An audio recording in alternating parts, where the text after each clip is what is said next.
But if I only have to pick a favourite between these two shoes, well,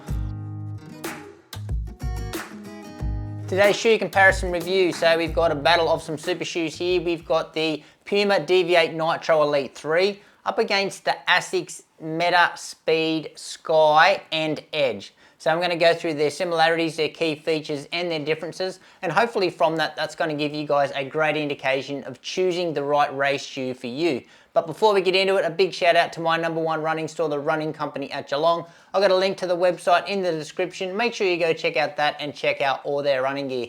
And also guys, if you want to support this channel, make sure you hit that subscribe button. And with our quick specs, so both these two shoes come in at a pretty good price point here in Australia. So I believe that the Puma is the cheapest super shoe from the big brands in Australia, followed closely behind by these ASICS shoes. Now in the weight, there is a little bit of a weight difference here, so about an ounce. So we got a lighter package here in the ASICS shoes.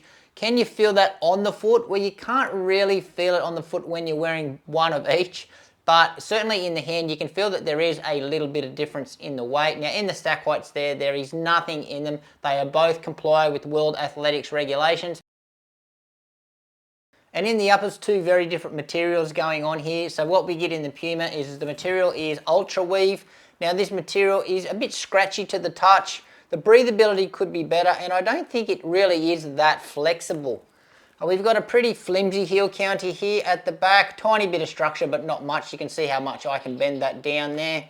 Minimal amount of padding around the heel collar. Now with our tongue, it is not gusseted and it's made out of a bit of a strange material. So it looks a bit foamish and it's also sort of covered off by like a felt type material. It looks like it's going to soak up a lot of sweat, but I haven't really had an issue with it on my testing. Now in the padding, it's got a nice little pad right in the center of the tongue, and it's just where you tie up. So great to take the laces pressure off. Now lacing system, no issues here, but the laces are made out of a strange material as well. They feel like they are made out of felt, and it's like they're a little bit stretchy, and I think the laces are a little bit long going on here. Now with the lockdown, I initially had some issues with the lockdown just in one shoe, but I've sorted that out now, so I'm getting no more issues in the lockdown. The fit, say, it does come up a little long. So I think it's too narrow though to come down half a size, so I'm going to say yes, true to size, but just remember, the toe box is a bit pointy and a little bit long. If you've got a narrow foot, you can probably come down half a size. Stepping comfort is amazing in this shoe, and build quality is pretty good as well.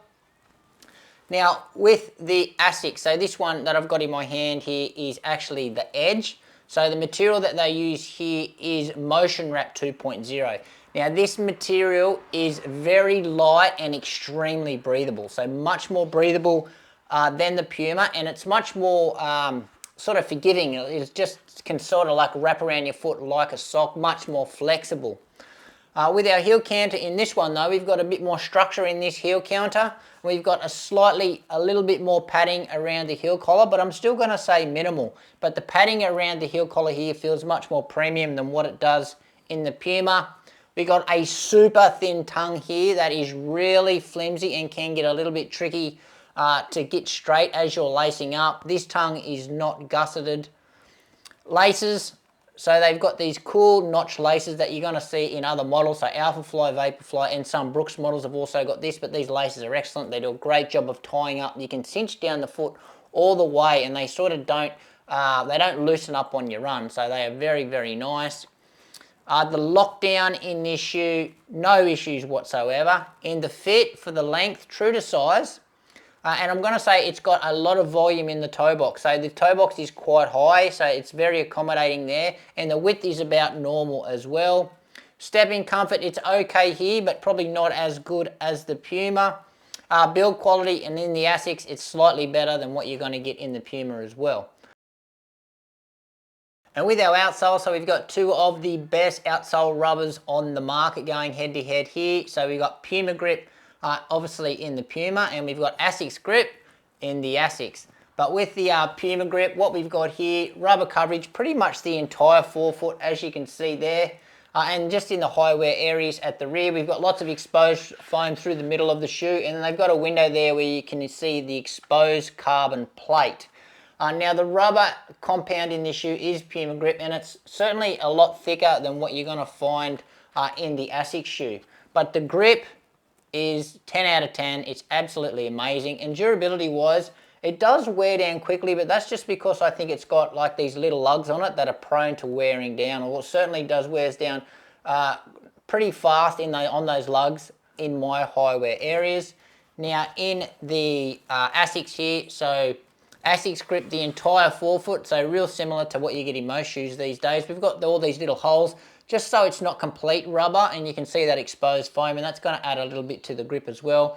We've got a strip of it down the lateral side of the shoe, and they've got 2 pieces of rubber here in the high wear areas at the back. Lots of exposed foam through the middle here, and they don't have an exposed plate, but they've just got a little channel through the middle of the shoe. But lots of exposed foam through the middle here, touches the road as you race. But performance-wise, this grip again, it's just like the Puma. It's 10 out of 10, but what I like about this grip, the rubber is so much thinner. But both these rubbers really complement the ride of both shoes, and both sort of just enhance the performance of both shoes as well. And in the midsole, so the foam that they are using in the Puma, so it is Nitro Elite foam, so that is their premium race day super foam. So what we've got here, we've got 2 layers of that amazing foam. So we've got the top layer, and then under that they have got a full length carbon plate, which they call their power plate. Now this power plate it's got a really unique design to it. So it starts off really high in the shoe, and it swoops right down, and then it gets really low to the ground.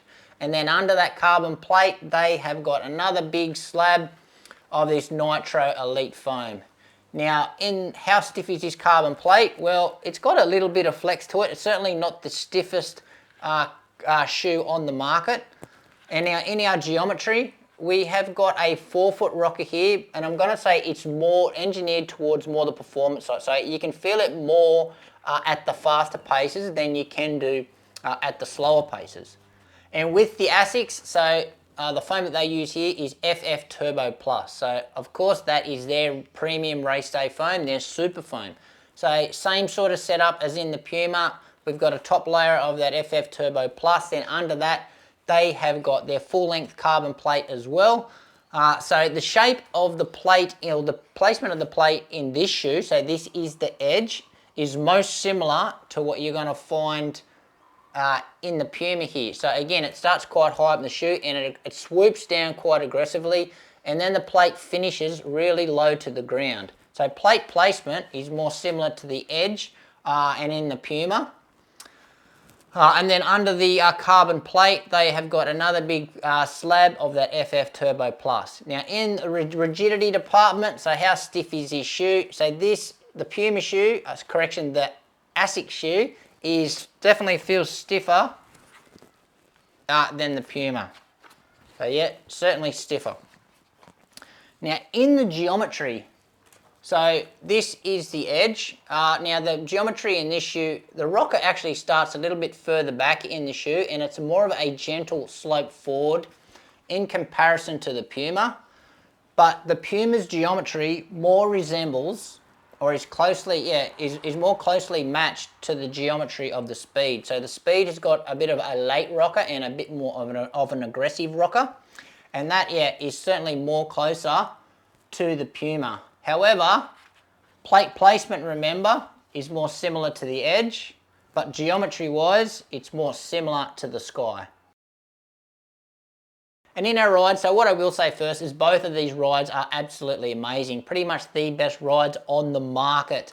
But the real differences here in the shoes, so with the Puma, this one is a little bit softer than the ASICS shoe. So you sink into this foam just a little bit more, and that results in, you feel like this shoe has got more bounce. However, the rebound of the foam, the decompression of the foam, is a little bit softer than what you're going to find in the ASICS. So the ASICS is still a pretty soft shoe, however, you don't sink into the foam as much, and it is a quicker rebound, and that results in this shoe feeling like it is more responsive.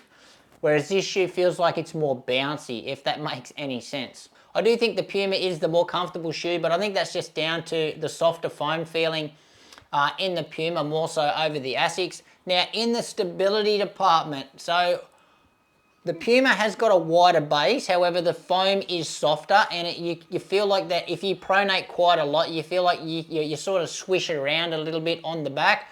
Whereas the ASICS, as I said, it's quite narrow at the back, but it's a little bit more firm. So I'm not too sure which one is more stable. They both probably got their stability issues, with this one being a little bit thin and this one being a little bit wobbly.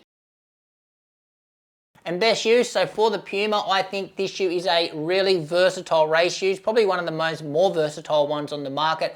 I think it's great from anywhere from 5K all the way up to the marathon. I think it feels great at a wide variety of paces, more so than a lot of the other shoes, and also it's going to be great for your fast and your key workouts. And with the ASICS shoes, so for me, yeah, they both suit different types of runs. So I think the best use for the Edge, with its more gentle geometry, I think this one is more suitable for my running style, certainly at the marathon. Whereas the Sky, this one for me is at the faster, shorter races, so 5K up to half marathon. And just to wrap it up, so in all my testing experience, I must say that these two shoes are certainly up there with the best of the best. So they are really amazing race day options. And they come in at a really great price point as well. It's good to see they're not trying to price gouge, where that is the case here in Australia. But if I only have to pick a favourite between these two shoes, well, I can't give an overall favourite, but I would lean towards one shoe over a certain type of race over the other. So for the shorter races, the 5K and the 10K, I'm probably going to go with the Sky Paris, because I just feel faster in this shoe. The rocker is a little bit later in this shoe, and the ride is a little bit more responsive. So I think this is the faster shoe, but for the longer races, I think for a half marathon and a marathon, I'm going to actually pick the Puma shoe. But anyway, guys, that is it from me. Keen to hear your thoughts on my comparison review between the Puma and both of the ASICS shoes. If you've got any questions that I didn't cover, just feel free to ask those questions in the comments below. But anyway, guys, thank you for watching. Make sure you give this video a like, subscribe to the channel, and we'll see you next time.